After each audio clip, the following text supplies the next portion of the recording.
Ranni Perunad CITU പ്രവർത്തകൻ കുത്തേറ്റു മരിച്ചു. പെരുന്നാട് സ്വദേശി ജിതിനാണ് മരിച്ചത്. ലോഡിംഗുമായി ബന്ധപ്പെട്ട തർക്കമാണ് കത്തിക്കുത്തിൽ കലാശിച്ചത്. സുജു ടി ബാബു ചേരുകയാണ്. സുജി, എന്താണ് സംഭവം? ഇത്തരത്തിലൊരു കത്തിക്കുത്തിലേക്ക് നയിക്കാനുള്ള സാഹചര്യം എന്താണ്?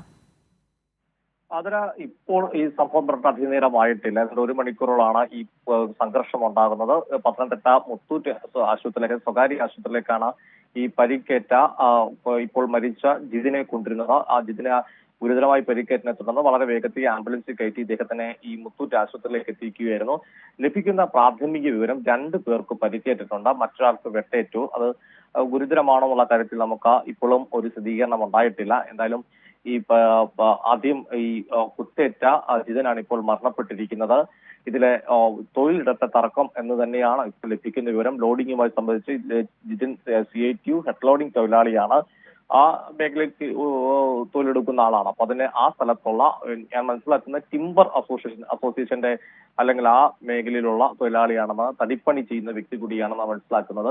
എന്തായാലും അവിടെ ഉണ്ടായ ഒരു തർക്കം തന്നെയാണ് ഇപ്പോൾ ഈ സംഘർഷത്തിലേക്ക് മാറിയിരിക്കുന്നതും കൊലപാതകത്തിലേക്ക് എത്തിച്ചേർന്നെന്നുള്ള വിവരമാണ് ഏറ്റവും ഒടുവിൽ ലഭിക്കുന്നത്. മറ്റു വിവരങ്ങൾ ലഭ്യമാക്കേണ്ടതുണ്ട്. ഏത് തരത്തിലെ തർക്കമായിരുന്നു? അത് കൂലി സംബന്ധിച്ചാണോ അതല്ല ആളുകൾ, ഈ കയറ്റിറക്ക് തൊഴിലാളികൾ ആരൊക്കെ ഈ ലോഡിങ്ങിൽ പങ്കെടുക്കണം, ആരെങ്കിലും മാറ്റി നിർത്തിയതുമായി ബന്ധപ്പെട്ട തർക്കമാണോ എന്നുള്ള കാര്യത്തിലൊക്കെ ഇനിയും പോലീസിൽ നിന്നും അതുപോലെ ആ സ്ഥലത്തെ ആളുകളിൽ നിന്ന് വിവരങ്ങൾ ലഭ്യമാകേണ്ടതായിട്ടുണ്ട്. നിലവിലെ സാഹചര്യത്തിൽ നമുക്ക് ലഭ്യമാവുന്ന ഈ പെരുന്നാട് മടത്തുമൊഴിയിൽ ഈ കുത്തേറ്റു ജിതിൻ എന്ന യുവാവ് കൊല്ലപ്പെട്ടു എന്നാണ്. അദ്ദേഹം ലോഡിംഗ് തൊഴിലാളിയാണ് എന്നാണ് ഇപ്പോൾ ലഭിക്കുന്ന വിവരം. ശരി, വ്യക്തമാണ്. റാന്നി പെരുന്നാട് CITU പ്രവർത്തകൻ കുത്തേറ്റ് മരിച്ചു. പെരുന്നാട് സ്വദേശി ജിതിനാണ് മരിച്ചത്. ലോഡിംഗുമായി ബന്ധപ്പെട്ട തർക്കമാണ് ഇത്തരത്തിൽ കത്തിക്കുത്തിൽ കലാശിച്ചാണ് പ്രാഥമികമായി ലഭ്യമാകുന്ന വിവരങ്ങളാണ് സുജു ടി ബാബു നൽകിയത്.